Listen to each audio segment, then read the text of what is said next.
23 വർഷങ്ങളെടുത്ത് പണിത ഒരു കുരിശുപള്ളിയെക്കുറിച്ച് നിങ്ങൾ കേട്ടിട്ടുണ്ടോ? നിങ്ങൾക്കറിയാമോ, നമ്മളിന്ന് വന്നിരിക്കുന്നത് അങ്ങനെ ഒരു കുരിശുപള്ളിയുമായിട്ടാണ്. 50 വർഷങ്ങൾക്ക് ശേഷം ആ കുരിശുപള്ളി മോടി പിടിപ്പിക്കാൻ തീരുമാനിച്ചു. ഏകദേശം 1 വർഷത്തോളം നീണ്ടു നിൽക്കുന്ന പുനരുദ്ധാരണ പ്രവർത്തനങ്ങൾക്കൊടുവിൽ ഏവരെയും അമ്പരപ്പിച്ചുകൊണ്ട് തലയെടുപ്പോടെ പുതുമയുടെ പ്രൗഢിയോടെ നിലകൊള്ളുന്ന വിശ്വാസ ഗോപുരം നമ്മുടെ കൊച്ചു കേരളത്തിലെ കോട്ടയം ജില്ലയിലെ പാലായിൽ സ്ഥിതി ചെയ്യുന്ന പാലായുടെ സ്വന്തം പാലാ കുരിശുപള്ളി. നമ്മളിപ്പോൾ കണ്ടുകൊണ്ടിരിക്കുന്നത് പാലാ കുരിശുപള്ളിയുടെ നവീകരണ പ്രവർത്തനങ്ങളുമായി ബന്ധപ്പെട്ട കുറച്ച് കാഴ്ചകളാണ്. നവീകരിച്ച പാലാ കുരിശുപള്ളിയുടെ മനോഹരമായ കാഴ്ചകളിലേക്ക് പോകുന്നതിന് മുമ്പായി പാലാ കുരിശുപള്ളിയെക്കുറിച്ച് ചെറുതായി ഒന്ന് മനസ്സിലാക്കിയാലോ? പാലാ ടൗണിന്റെ ഒത്ത നടുക്കായി തല ഉയർത്തി നിൽക്കുന്ന ഒരു വിശ്വാസ ഗോപുരം. പാലായുടെ അടയാളത്തിനൊപ്പം നാനാജാതി മതസ്ഥരുടെ പ്രാർത്ഥനാ കേന്ദ്രം. പാലാക്കാരുടെ അഭിമാനം എന്നും ഉയർത്തി നിർത്തിയിട്ടുള്ള കുരിശുപള്ളി. കാഴ്ചയുടെ ഭംഗിക്കുമപ്പുറം വിശ്വാസത്തിന്റെ പ്രതീകം. പാലാ കുരിശുപള്ളിക്ക് തറക്കല്ലിടുന്നത് 1953 പാലാ രൂപതയുടെ പ്രഥമ മെത്രാനായിരുന്ന മാർ സെബാസ്റ്റ്യൻ വയലിൽ പിതാവാണ്. പ്രിൻ ആൽബർട്ട് എന്ന കമ്പനിയാണ് രൂപരേഖ തയ്യാറാക്കിയത്. തക്കല സ്വദേശിയായ മരിയ സൂസ എന്ന കൽപ്പണിക്കാരന്റെ നേതൃത്വത്തിൽ 23 വർഷമെടുത്താണ് പണി പൂർത്തിയായത്. അന്ന് 14 ലക്ഷം രൂപയായിരുന്നു ചെലവ്. 1977 ഡിസംബറിൽ കൂദാശ. പൂർണ്ണമായും കല്ലിൽ കൊത്തിയിരിക്കുന്ന ഈ ദേവാലയത്തിന്റെ ഉയരം 140 അടിയാണ്. ഇതിന് മുകളിലായി 12.5 അടി ഉയരമുള്ള ക്രിസ്തുരാജന്റെ രൂപം സ്ഥാപിച്ചിട്ടുണ്ട്. 5.5 ടൺ ആണ് ഇതിന്റെ ഭാരം. മുകളിലേക്ക് കയറാനായി 110 അടി വരെ പടികളുണ്ട്. അത് കഴിഞ്ഞാൽ പിന്നെ ഗോവണിയാണ്.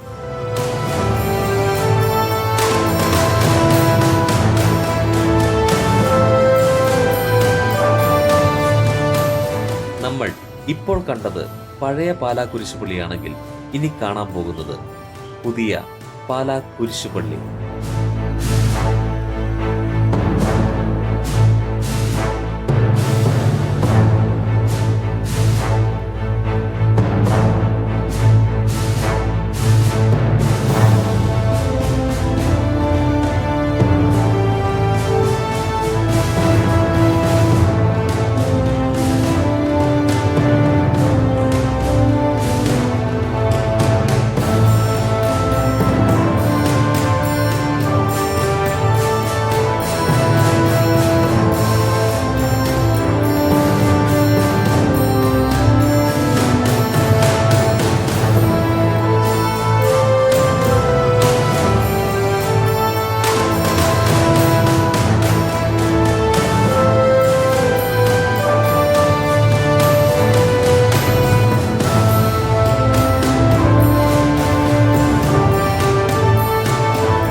തീയതി പരിശുദ്ധ ദേവമാതാവിന്റെ വണക്കമാസ സമാപനവും നവീകരിച്ച ടൗൺ കുരിശുപള്ളിയുടെ വെഞ്ചരിപ്പ് കർമ്മവും ഉണ്ടായിരിക്കുന്നതാണ്. വൈകുന്നേരം 5:30 ആഘോഷമായ ജപമാല, വണക്കമാസ പ്രാർത്ഥന, ലതീഞ്ഞ്, 6:30 നവീകരിച്ച ടൗൺ കുരിശുപള്ളിയുടെ വെഞ്ചരിപ്പ് അഭിവന്ദ്യ മാർ ജോസഫ് കളറിങ്ങാട്ട് പിതാവ് നിർവഹിക്കുന്നതാണ്. തുടർന്ന് പുറത്തു നമസ്കാരം, നേർച്ച വിതരണം എന്നിവ ഉണ്ടായിരിക്കും. പതിവ് പോലെ തന്നെ രാവിലെ 5:30 ആഘോഷമായ വിശുദ്ധ കുർബാനയും ഉണ്ടായിരിക്കുന്നതാണ്. നവീകരിച്ച പാലാ കുരിശുപള്ളിയുടെ വെഞ്ചരിപ്പ് കർമ്മത്തിൽ പങ്കെടുക്കുവാനും പരിശുദ്ധ അമലോത്ഭവ മാതാവിന്റെ അനുഗ്രഹം പ്രാപിക്കുവാനും ഏവരെയും സ്നേഹത്തോടെ പാറയിലേക്ക് ക്ഷണിക്കുകയാണ്. വീഡിയോ ഇഷ്ടപ്പെട്ടെങ്കിൽ വീഡിയോ ഒന്ന് ലൈക്ക് ചെയ്യുക. അതുപോലെ ചാനൽ സബ്സ്ക്രൈബ് ചെയ്യാതെ വീഡിയോ കാണുന്ന ആരെങ്കിലും ഉണ്ടെങ്കിൽ ചാനൽ കൂടി ഒന്ന് സബ്സ്ക്രൈബ് ചെയ്ത് സപ്പോർട്ട് ചെയ്തേക്കണം കേട്ടോ. അപ്പം മറ്റൊരു മനോഹരമായ വീഡിയോയുമായി കാണാം. അതുവരെ ബൈ ബൈ.